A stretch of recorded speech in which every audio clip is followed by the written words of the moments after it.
I am Eleanor, 32 years old, and I was once the most dedicated software engineer at TechVision. My pothos plant, a gift from my late grandmother, sat proudly on my desk while I developed groundbreaking security algorithms. I never imagined my boss would steal my work, fire me, and mock the one thing connecting me to my roots. His snide comment about my plant was the last straw. What happened next sent shockwaves through the entire tech industry.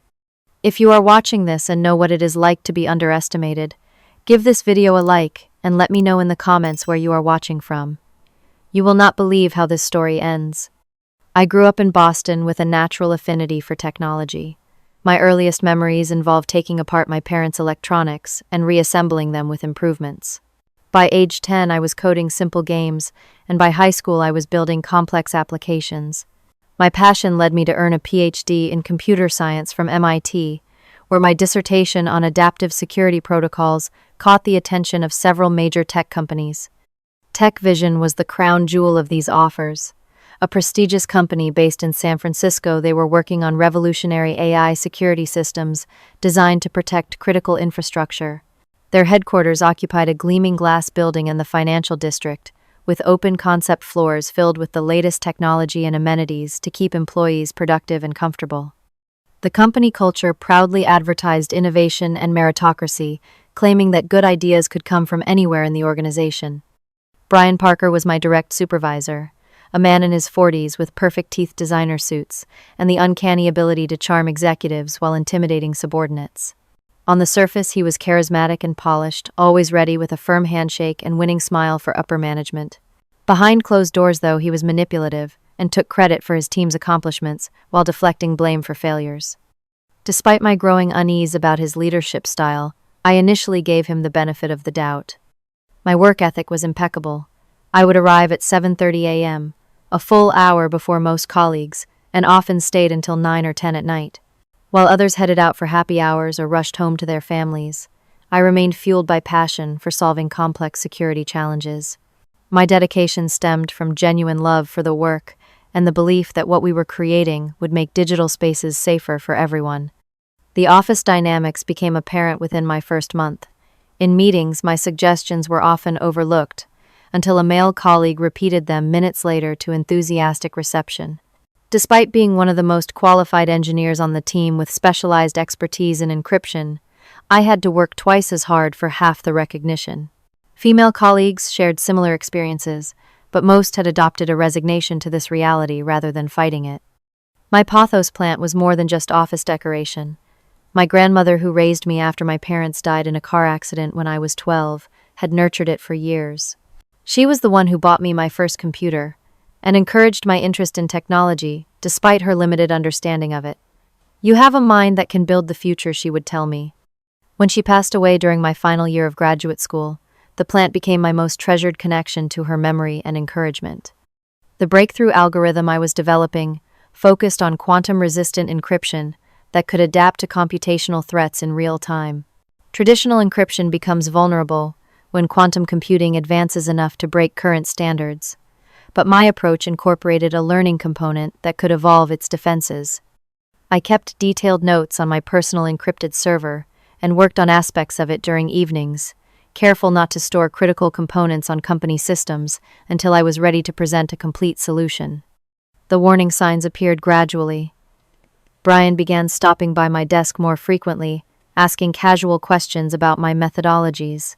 He started requesting unnecessary progress reports and insisting on more detailed documentation than required for other projects. During team meetings, he positioned himself to see my screen, something I initially attributed to poor room layout rather than deliberate surveillance. My closest ally at TechVision was Kyle Thompson, a back-end developer who had been with the company for 5 years. Unlike many others, Kyle acknowledged my contributions and often sought my input on security implementations. He warned me about Brian's history of claiming subordinates' work as his own, but I naively believed my careful documentation would protect me. Diana Wilson from Human Resources maintained a professional facade, but her friendship with Brian was an open secret. They had weekly lunches and were often seen whispering in corners at company events. This connection would later prove devastating to my attempts to seek justice within corporate channels. Morgan Adler, the chief technology officer, was a brilliant but distant figure who rarely interacted with employees below director level. Her focus on business development and investor relations meant she relied heavily on department heads like Brian for technical updates, creating a perfect environment for information filtering and manipulation. The moment everything changed came on a Tuesday evening in November. I had stepped out to grab dinner from the nearby sandwich shop, returning unexpectedly early when they got my order wrong. As I approached my desk, I saw Brian hunched over my computer, a flash drive plugged into the USB port, rapidly copying files. He jumped when I cleared my throat, offering a flimsy excuse about checking system updates before hurrying away. That night, I checked my access logs and confirmed my worst fears. He had copied my research folders, containing months of breakthrough work. The morning after catching Brian at my computer, I arrived early, determined to confront him. I knocked on his office door with my heart pounding in my chest. When I entered, he was reviewing slides for the upcoming quarterly presentation. "Brian, I need to talk to you about yesterday evening," I said, trying to keep my voice steady. "I saw you copying files from my computer." His expression barely flickered before he laughed dismissively. "Eleanor, you must be mistaken. I was running the security audit that IT requested for all department systems. Did you not get the memo?" He turned his screen toward me, showing an email about system maintenance that had apparently been sent after the incident occurred. "That is not what I saw," I insisted. "You were specifically targeting my research folders." "Look," he sighed with exaggerated patience. "I understand you have been under pressure with deadlines, but these accusations are inappropriate. Perhaps you should take some time to clear your head." His tone made it clear the conversation was over. 1 week later, TechVision called an all-hands meeting to announce a revolutionary new security protocol that would position the company years ahead of competitors. As we gathered in the main conference room, the CEO introduced Brian to present this breakthrough technology. My blood ran cold as Brian launched into his presentation. The slides contained diagrams and flowcharts identical to those in my personal notes. The adaptive encryption algorithm he described matched my work down to the specific terminology I had created. He had repackaged my years of research as his own innovation, making only superficial changes to the implementation details. When he described the Parker Adaptive Security Framework, naming it after himself, I felt physically ill. The room spun around me as executives applauded his supposed genius. Colleagues who had seen me working late for months gave me confused glances, but most were focused on the impressive technical specifications being displayed. Unable to contain myself, I raised my hand during the question period. "Could you explain how this differs from the adaptive security project I have been developing since last spring?" I asked, my voice trembling slightly. Brian barely missed a beat. "Eleanor has been working on a small component of this larger framework under my direction," he responded smoothly. "Her contribution was valuable, but represents only a minor aspect of the complete system architecture I am presenting today." The room fell silent for a moment before someone else asked about implementation timelines, and the moment passed. I sat frozen in my chair, publicly diminished and dismissed.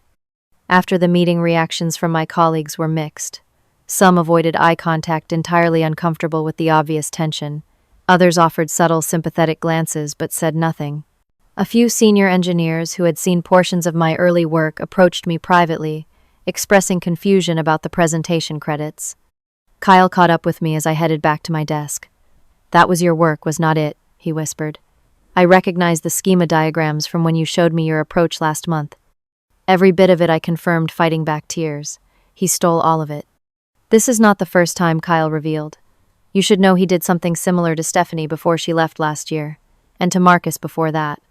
This is his pattern." That evening, I searched the patent database and discovered something that turned my shock to horror.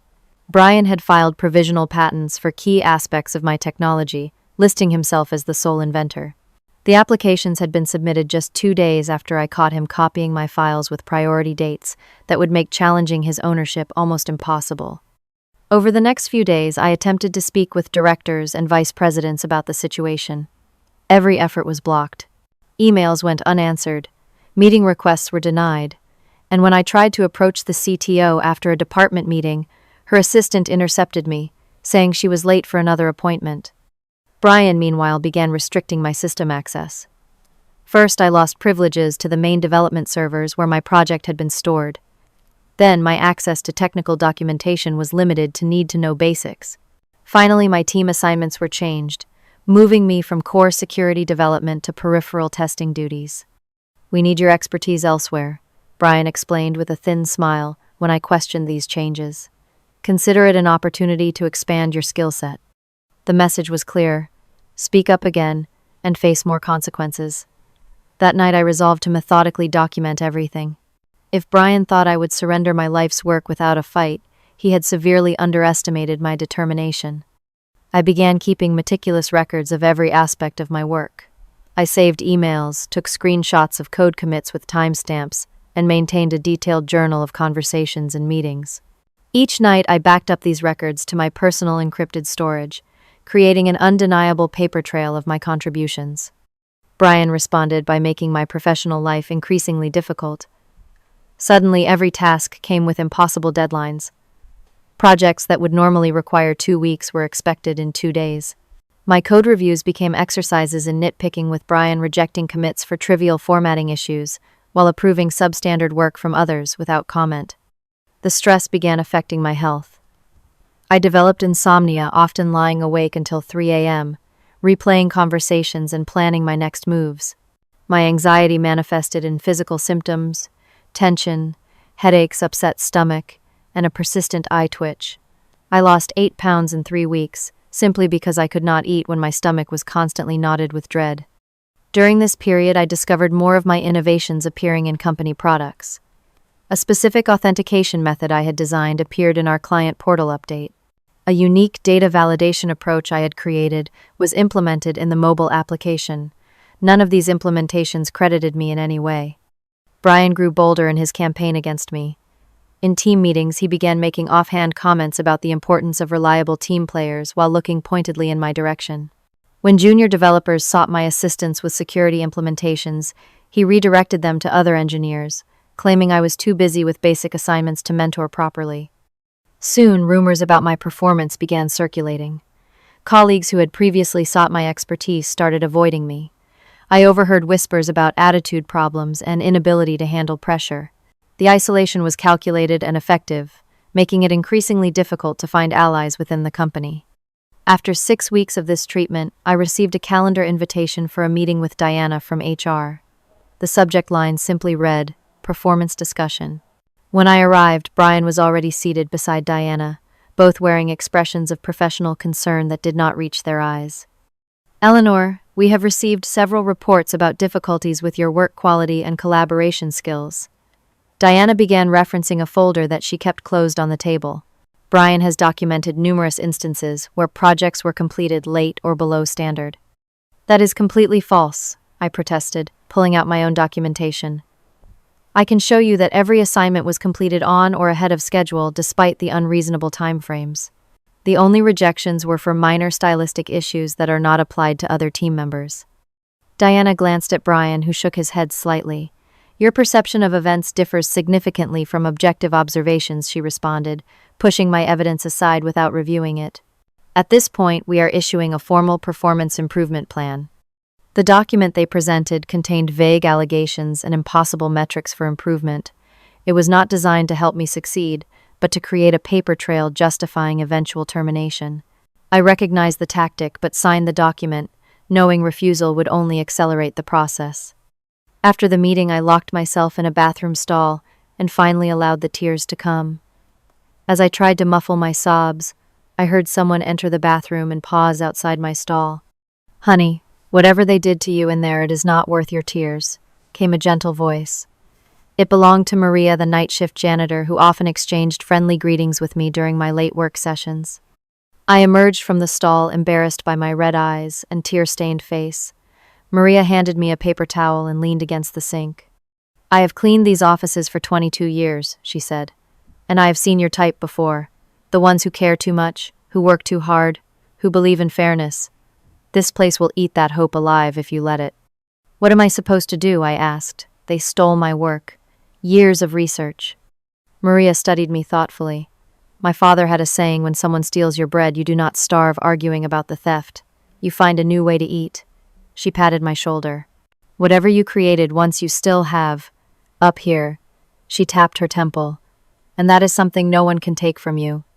Her simple wisdom stayed with me as the situation continued deteriorating. 2 weeks later, during a department presentation where Brian was once again showcasing his breakthrough technology to potential investors, I reached my breaking point. When the presentation concluded and executives were congratulating Brian, I approached the group. "I would like to clarify something about the development process of this technology," I said loudly enough to capture everyone's attention. Brian's smile froze as I continued. "The core algorithms and adaptive framework were developed by me over the past 18 months. I have complete documentation proving my authorship, including early prototypes and test results." The room fell silent. The chief executive officer looked between Brian and me with confusion. "Is this true?" he asked Brian. "Absolutely not," Brian replied with forced calmness. "Eleanor contributed to early testing, but has become increasingly territorial and confused about her role. This is exactly the behavior I mentioned in our last leadership meeting." "I am not confused." I insisted, pulling up emails on my phone showing my early research proposals. "I can prove everything I am saying." Brian's face darkened. "That is enough, Eleanor. You are being insubordinate and unprofessional. We will discuss this privately." That discussion occurred 30 minutes later in his office with Diana present again. Brian did not bother with pretenses this time. "Your behavior today was completely unacceptable," he said coldly.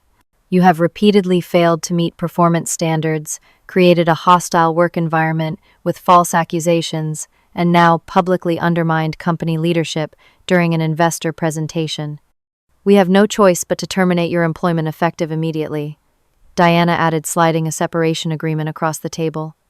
I stared at them both, a strange calm, replacing the anxiety that had plagued me for weeks. "You are firing me because I refuse to let you steal my intellectual property." "I would be very careful about making defamatory statements," Brian warned. "The company will vigorously defend against any false claims." As security arrived to escort me to my desk to collect personal belongings, I noticed my plant sitting beneath the window where it had thrived despite the office's artificial environment. "Can I take my plant?" I asked, reaching for it. Brian stepped between me and the desk. "Company policy requires all personal items to be inventoried and approved by facilities before removal," he said with a smirk. "You can collect your plant when facilities approves." The deliberate pettiness of denying me even this small comfort was clearly visible to the colleagues who watched as security walked me out. Their expressions ranged from shock to embarrassment to quiet anger on my behalf. My humiliation was complete as I stepped into the elevator under guard, leaving behind not just my job but the technology that should have defined my career. The first weeks after my termination were a blur of depression and disbelief. I barely left my apartment, sleeping at odd hours and subsisting on delivery food that I hardly tasted. My identity had been so intertwined with my work that without it I felt hollow and purposeless. The technical achievements that should have advanced my career were now being attributed to someone else, while I struggled to even explain the situation to friends and family. Financial reality soon forced me out of my emotional paralysis. San Francisco rent was unforgiving and my savings would only last 3 months at most. I began applying for positions at other tech companies, leveraging my impressive education and previous accomplishments. The responses were initially encouraging, with several interviews scheduled. Then the rejections started coming. After third-round interviews that seemed to go well, companies suddenly went cold or sent polite emails about proceeding with other candidates. After the fifth such experience, a former colleague, who now worked at one of these companies, reached out confidentially. "Brian has been giving you scorching references," she revealed. "He is telling people you had performance issues, missed deadlines, and made false accusations against leadership when confronted about your work quality. No one wants to hire someone described as litigious and difficult." This news felt like a physical blow. Not content with stealing my work, Brian was actively preventing me from rebuilding my career elsewhere. The injustice was so complete, it left me gasping for air. In desperation, I took a job at a small electronics repair shop to cover my essential expenses. The work was far below my qualifications, but the owner did not check references and paid in cash. As I fixed broken laptops and phones, I tried not to think about the groundbreaking technology I had created now being implemented without me. One evening, while browsing technology news, I saw an announcement that made my heart stop. TechVision had filed a complete patent application for the adaptive security framework, with Brian Parker listed as the sole inventor. The press release boasted about the revolutionary approach and mentioned upcoming integration into major national infrastructure systems. The next morning, I met with a patent attorney bringing my documentation and evidence of original authorship. After reviewing my materials, she sighed heavily. "You clearly developed this technology," she acknowledged, "but challenging the patent would be extraordinarily difficult and expensive. The company has dated records showing the development occurred on their systems during your employment. Your employment contract likely contains standard language assigning intellectual property rights to the company. But they are crediting Brian, not the company," I pointed out. "That is an internal attribution issue," she explained. "Legally, the invention belongs to TechVision, regardless of which employee they recognize. A lawsuit would cost hundreds of thousands of dollars with limited chance of success, especially against their legal resources." I left the office feeling defeated. That night represented my lowest point. I seriously considered abandoning technology altogether, perhaps moving back to Boston to start over in a completely different field. The fight seemed impossible to win against such overwhelming corporate power. As I sat staring at my laptop, a notification appeared from a cloud backup service. Automatic backup complete. It reminded me of the regular backups I had set up for my personal projects, including early versions of the security algorithm from before I joined TechVision. Something clicked in my mind. I began reviewing my original research files, comparing them to what I knew had been implemented at TechVision. While digging through my notes, I discovered something critical. Brian had stolen my implementation but had missed a fundamental theoretical component. My algorithm relied on a specific mathematical approach that I had documented in my personal notes, but never fully implemented in the company codebase. This was my aha moment. Brian understood the what, but not the why of my technology. He could demonstrate the practical application, but lacked comprehension of the theoretical underpinnings that would allow for future expansion and adaptation. Without this knowledge, the technology would hit developmental walls that he could not overcome. Moreover, my original work from before TechVision contained crucial elements that I had every legal right to use. While the specific implementation I developed at TechVision belonged to them, the core mathematical concepts from my academic research remained mine. I spent the entire night reviewing my employment contract with fresh eyes. The intellectual property clauses covered work done using company resources or during company time. But my original research developed during my PhD and refined on my own time before joining TechVision remained my intellectual property. The next morning, Kyle called me. We had maintained cautious contact since my termination, though he was careful to use his personal phone outside of work hours. "Eleanor, you need to know something," he said, his voice low, despite being away from the office. "Brian is struggling with implementing the next phase of your security framework. He talks a big game in meetings, but the development team is hitting roadblocks because his documentation is incomplete. He does not actually understand how the adaptive components work together." This confirmed my suspicions and gave me a kernel of hope. "How bad is it?" I asked. "Bad enough that they have pushed back the client demonstration 3 times, Kyle revealed. Morgan is getting suspicious about the delays. Brian is panicking, working nights, trying to reverse engineer parts of your code that he does not understand." "What about my original notes and documentation?" "That is the thing," Kyle said with satisfaction in his voice. "He cannot find complete documentation. It seems someone was careful about where they stored their most important insights." That someone was me. I had always kept my theoretical foundations and key innovations in my personal encrypted storage, bringing implementations to work only when needed. This cautious approach, which had once seemed perhaps paranoid, had now become my potential salvation. As I hung up with Kyle, my mind was racing with possibilities. This was not about revenge anymore, but about justice and protecting what was rightfully mine. I was not going to let Brian Parker profit from theft while my career lay in ruins. I made a decisive call to Quantum Systems, TechVision's largest competitor in the security space.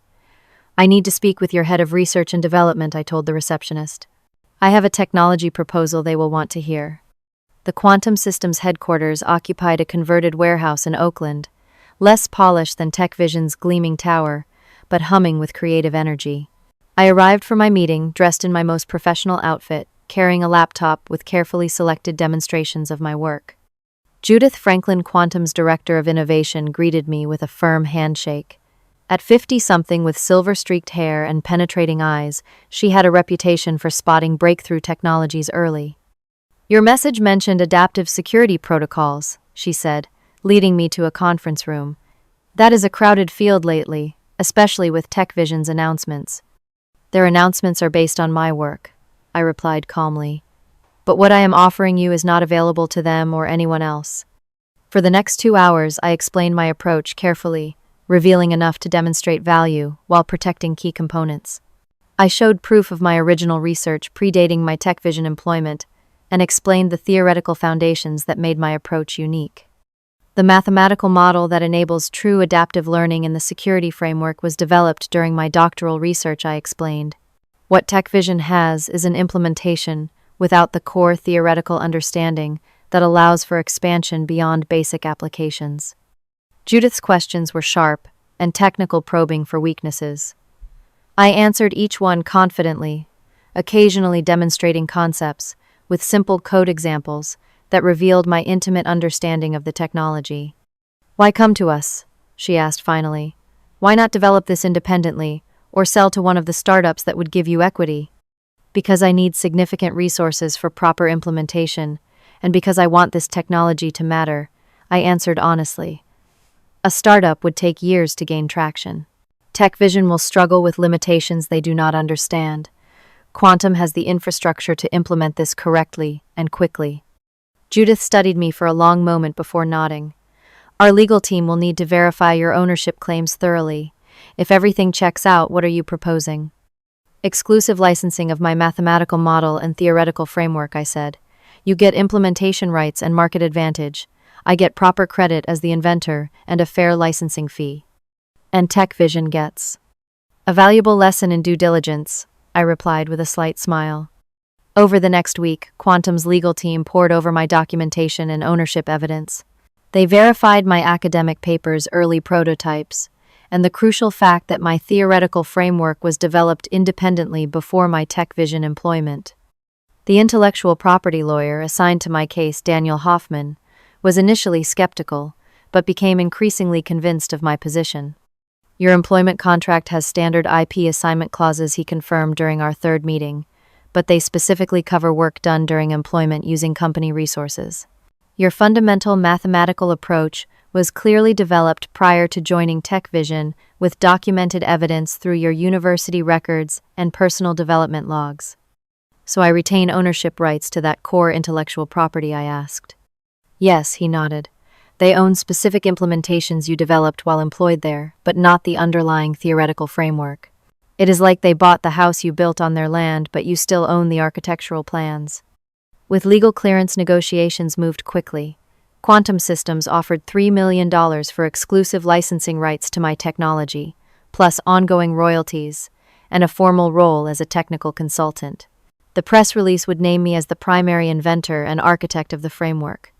As the final agreements were being prepared, I experienced moments of doubt. Was I crossing an ethical line? Was this about justice or vengeance? I took a long walk along the bay, considering the consequences of my actions. I recalled Brian's smirk as he denied me even my grandmother's plant. I remembered the security guard escorting me through the office while colleagues watched. I thought about the deliberate sabotage of my career through false references. The doubt faded, replaced by certainty that I was simply claiming what was rightfully mine. The night before the announcement, Kyle called again. "There is huge pressure to get a working demonstration ready," he reported. "They have a major client presentation tomorrow afternoon. Brian has been making the developers work around the clock, but they keep hitting conceptual roadblocks. He is taking out his frustration on everyone." I felt a momentary pang of sympathy for the developers caught in Brian's desperation, but reminded myself they were implementing stolen technology. "Thanks for letting me know," I said. "Take care of yourself, Kyle." That night, I dreamed of my grandmother. We were sitting in her small garden where she had first shown me how to care for the pothos plant. "Remember what I always told you," she said in the dream. "Your mind is your greatest asset. No one can take what you know unless you let them." I woke with absolute clarity about my path forward. This was not just about Brian or TechVision or even my career. It was about standing up for the principle that innovation deserves honest attribution, that intellectual theft should have consequences regardless of power dynamics. At 9 the following morning, Quantum Systems issued its press release announcing the acquisition of exclusive rights to breakthrough adaptive security technology, with Eleanor Winters credited as the principal inventor and architect.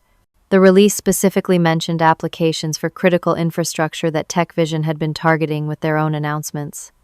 Tech news sites picked up the story immediately, noting the similarity to TechVision's previously announced technology and the implications for market competition.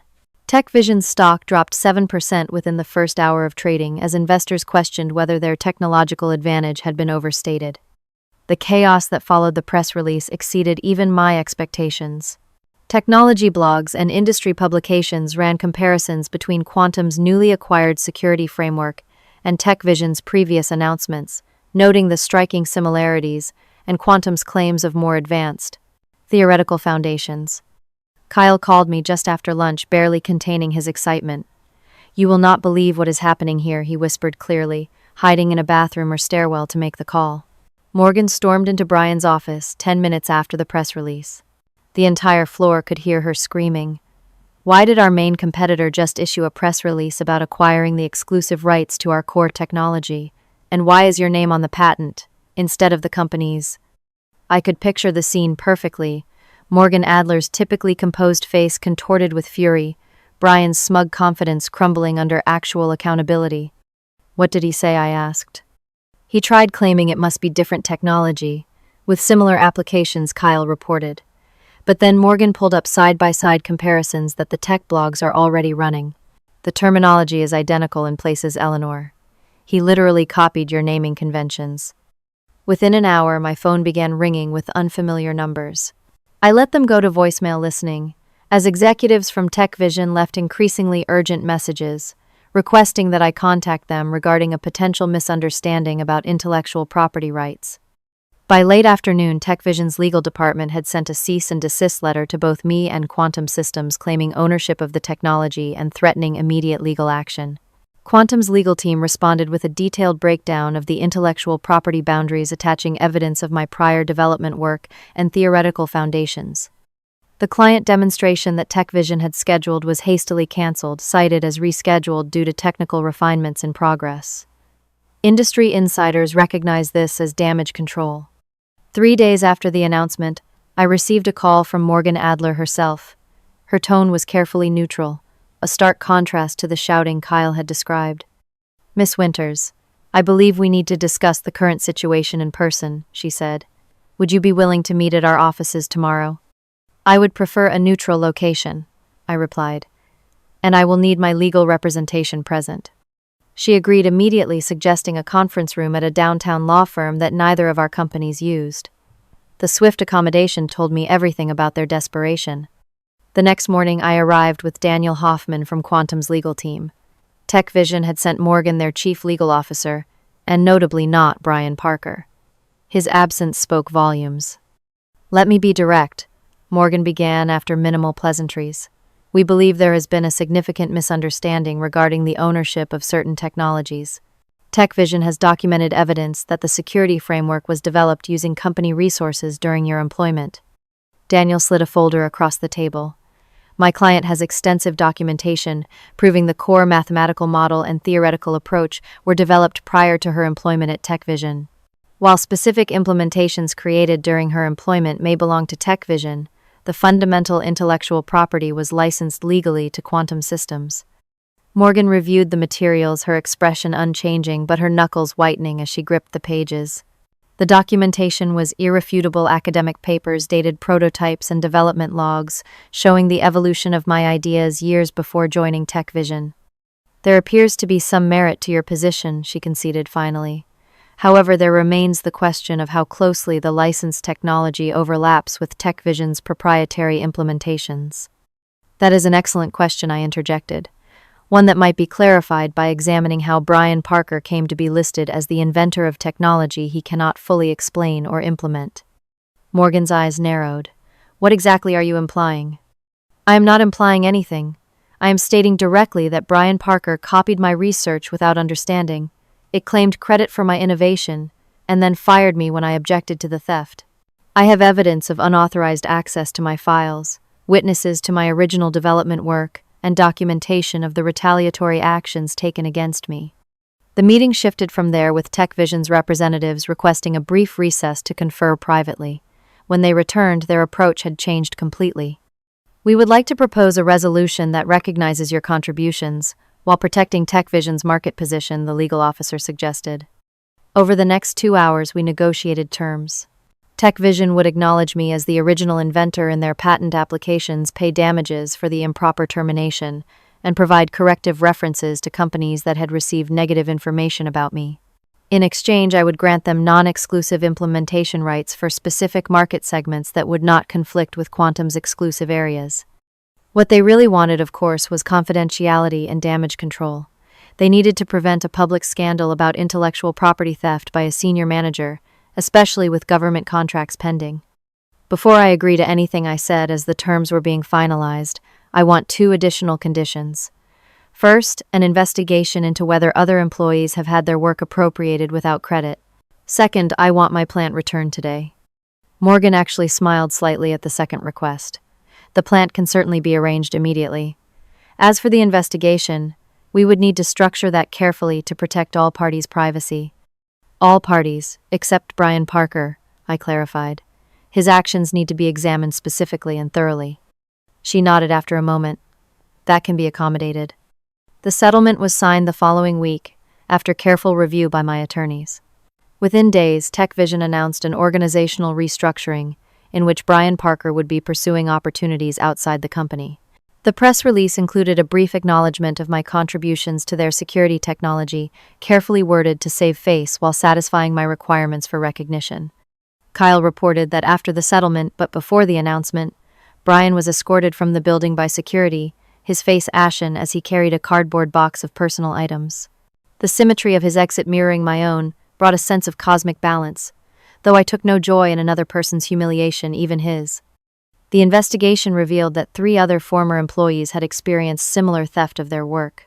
TechVision reached separate settlements with each of them, creating a new internal policy, requiring detailed attribution of technical contributions, and establishing an independent review process for intellectual property disputes.